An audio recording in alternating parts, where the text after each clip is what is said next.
So this is the dry dock 4. It's incredible, historic dry dock, and it was also the site of 2 federal injunctions. The AAA machine shop, remember, it was shut down by federal injunction. I think that was 1974.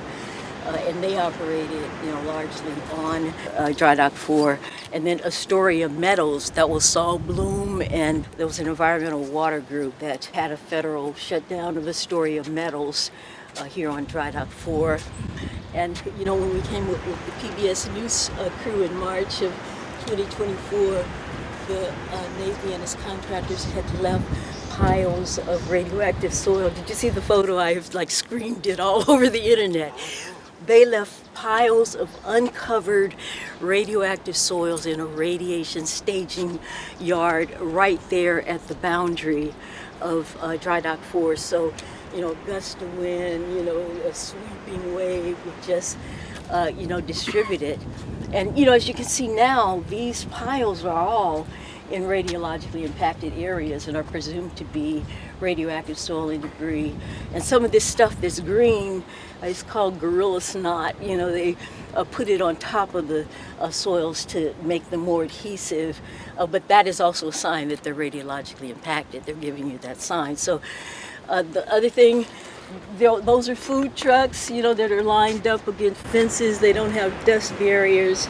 They're adjacent to radiation staging yards, radioactive properties in buildings. So, there's a lot that's going on, that's, evidently, negligent with regard to the potential for human risk and the thought of, explosively demolishing these buildings and even manually demolishing them, adjacent to a park and where people live is just, quite a step. The dust could go all over the city. It goes up. But like the additional merit, yeah. This is where the ships that got tested near Bikini Atoll, they tested the bombs. This is where they deconstructed these ships. That's why there's radioactive. Yes, and the biggest one, as we were talking about, was USS Independence. It was hauled back, it was a burning hulk. There's photos of it from Operation Crossroads, and it had been exposed to 2 20-kiloton Fat Man plutonium bombs, and it docked there for 5 years like a radioactive exploratorium. They were using it as a training operation, and the entire gunboat pier that the gantry crane sits on is, it's just radiation contaminated. It's a class 1 radiation contaminated area, and what the Navy is insulting the public's intelligence in doing right now is attempting to erase this glorious history, that, saved us in World War II. This was the theater for, the war that, ended, the war. So, this is a very, serious problem, and it's important for us to bring light and attention to it and to protect, these residents and their dogs, their property. We were talking on the way up about the fact that if you're in a demolition zone or a redevelopment zone, it devalues your property.